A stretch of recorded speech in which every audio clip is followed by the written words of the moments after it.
રામાયણ શ્રી ક્રોધાધીન રાવણનો ઉત્પાત.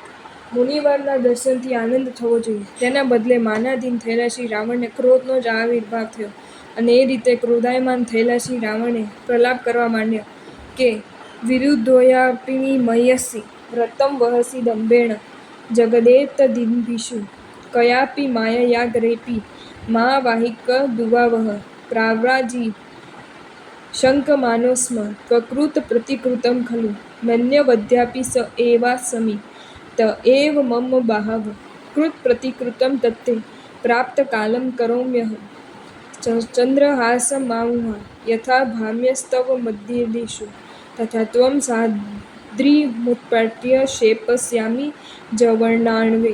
ખરેખર હજુ સુધી પણ તું મારી તરફ વિરુદ્ધ જ છે. આ જગતને ઠગવાની ઈચ્છાવાળો તું દંભથી જ વ્રતને વહન કરે છે. આગળ પણ કોઈ પ્રકારની માયા વડે જ તે મને કંઈક વાહકની માફક વહન કર્યો હતો, પણ અમારો કરેલાનો બદલો વાળશે એવી શંકા કરતાં તે દીક્ષા અંગીકાર કરેલ. પણ હજી પણ હું તેનો તે જ રાવણ છું અને મારી ભુજાઓ પણ તેની તે જ છે. હવે મારો વારો આવ્યો છે તો હું તારાથી કરેલાનો બદલો વાળું છું. ચંદ્રહાસ ખડગ સહિત મને ઉપાડીને તું ચારે સમુદ્રોમાં ફર્યો હતો, તેમ તને હું આ પર્વત સહિત ઉપાડીને લવણ સાગરમાં ફેંકી દઈશ. ખરેખર કશાય એક ભયંકરમાં ભયંકર વસ્તુ છે. માનમાં ચડેલા શ્રી રાવણ એ પણ ભૂલી જાય કે સ્થાવર કે જંગમ તીર્થની ઉપર વિમાન જરૂર સ્ખલના પામે છે જ, અને ભૂલના પરિણામે તેનો વિવેકી આત્મા પણ ક્રોધાધીન બની જાય છે. ખરેખર માન વિવેકનો નાશક છે એ વાત આ ઉપરથી બરાબર સિદ્ધ થઈ શકે છે. કશાયને આધીન થયેલા શ્રી રાવણ શ્રી વાલી મહારાજાની અવિરુદ્ધ ભાવનાથી પરિચિત હતા. તેમનામાં વિરુદ્ધ ભાવનાની કલ્પના જ નહીં, પણ હજી પણ એટલે કે મુનિપણામાં પણ વિરોધી છું એવા ભયંકર આક્ષેપ કરે છે. ખરેખર એક માણસ એક ભૂલના યોગે કેટલો ઉન્માદ ચડી જાય છે એનું આ અપૂર્વ ઉદાહરણ છે. શું શ્રી વાળી મહારાજે સ્વયં અંગીકાર કરતાં પહેલાં પોતાની બધી જ હકીકત કહીને એમ નથી કહ્યું કે રાવણ, મારે રાજ્યની ઈચ્છા નથી, અને જો હોય તો તારે માટે આ પૃથ્વી ઉપર ઊભા પણ રહેવાની જગ્યા નથી. શ્રી વાળી મહારાજે એ કહ્યું છે અને શ્રી રાવણે સાંભળ્યું છે, પણ માની અને ક્રોધી બનેલા શ્રી રાવણ તે બધું જ ભૂલી ગયા. પરમ ત્યાગી, અતિ ઉત્કૃષ્ટ કોટીએ ચડેલા ઘોર તપસ્વી, પરમ ધ્યાની અને સર્વથા નિર્મમ એવા મહર્ષિ ઉપર દંભીપણાનો અને જગતને ઠગવાનો આરોપ મૂકતા પણ આંચકો નથી ખાતા. ખરેખર માન અને ક્રોધની દુરંતતા અને ભયંકરતા કલ્યાણના અર્થી આત્માએ ખાસ વિચારવા જેવી છે. તે દોષો જીવનને ભયંકર બનાવી દે છે એ એક ક્ષણ પણ ભૂલવા જેવું નથી જ. આટલા બધા આરોપો મૂકવા છતાં પણ નહીં ધરાયેલા અને માન તથા ક્રોધના યોગે ઉન્મત્તપ્રાય બનેલા શ્રી રાવણ પરમ પરાક્રમી શ્રી વાળી મુનિવરને પોતાનું અને પોતાની ભુજાઓનું સ્મરણ કરાવવાની ઘેલછા કરે છે. કહે છે કે તે પરાભવનો બદલો લેવાનો મારો આ સમય છે અને તે લીધા વિના હું રહેવાનો નથી. જેમ તે મને ચંદ્રહાસ ખડગની સાથે ઉઠાવીને ચારે સમુદ્રોમાં ભમાવ્યો હતો, તેમ હું પણ તને આ પહાડની સાથે લવણ સમુદ્રમાં ફેંકી આવીશ.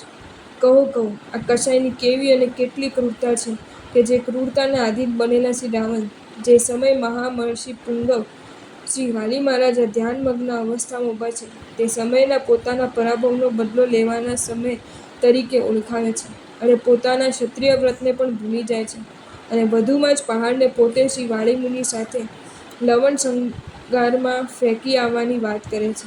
તે પહાડ ઉપર તીર્થરૂપ ચૈત્ય છે તેને પણ ભૂલી જાય છે.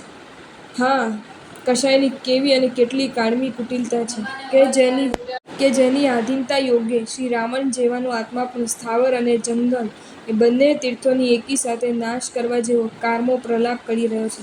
આ જ કારણે ઉપકારી મહર્ષિઓ કશાયથી બચવાનો જોરદેશથી ઉપદેશ કરી રહ્યા છે. ધન્ય છે પુણ્ય આત્માને કે જેઓ આવા અપ્રશસ્ત કશાયોથી પોતાના આત્માને અલિપ્ત રાખી શક્યા છે અને રાખી શકે છે.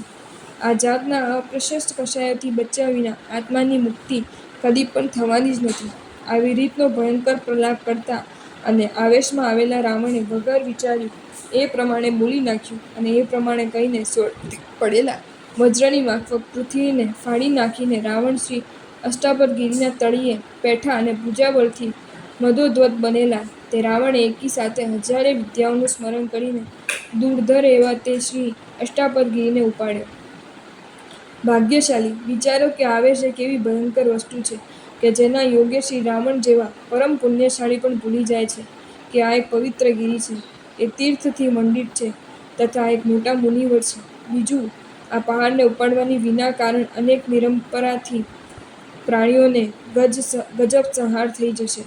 એ પણ આવેશની આધીનતાથી શ્રી રાવણ ન વિચારી શક્યા અને એવા ભયંકર ઉત્પાત મચાવ્યા કે જેના યોગે અનેક પ્રાણીઓના જીવન બરબાદ થઈ ગયા. રાવણે જ્યારે તે અષ્ટાપદ ગિરિવરને ઉપાડ્યો ત્યારે તે પહાડ ઉપર રહેલા વ્યંતરો પણ તે વખતે તે પહાડ ઉપર થતા તડતડ એવા નિર્ઘોષથી ત્રાસ પામ્યા. ઝલઝલ એવા શબ્દથી ચપલ થયેલા સાગરથી રસાતલ પુરાવા લાગ્યું. ખડખડ શબ્દે ધસી પડતા પથ્થરોથી વનના હસ્તીઓ શૂન્ન થઈ ગયા અને પર્વતના નિતંબ ઉપર રહેલા વનના વૃક્ષો કડકડ શબ્દથી ભાંગી પડ્યા. જો તમને આ વિડીયો ગમ્યો હોય તો આ વિડીયોને લાઈક કરો અને શેર કરો અને આવા જ નવા વિડીયો જોવા માટે જૈન ફેક્ટ્સ એન્ડ સ્ટોરીઝની ચેનલને સબસ્ક્રાઈબ કરો. ધન્યવાદ.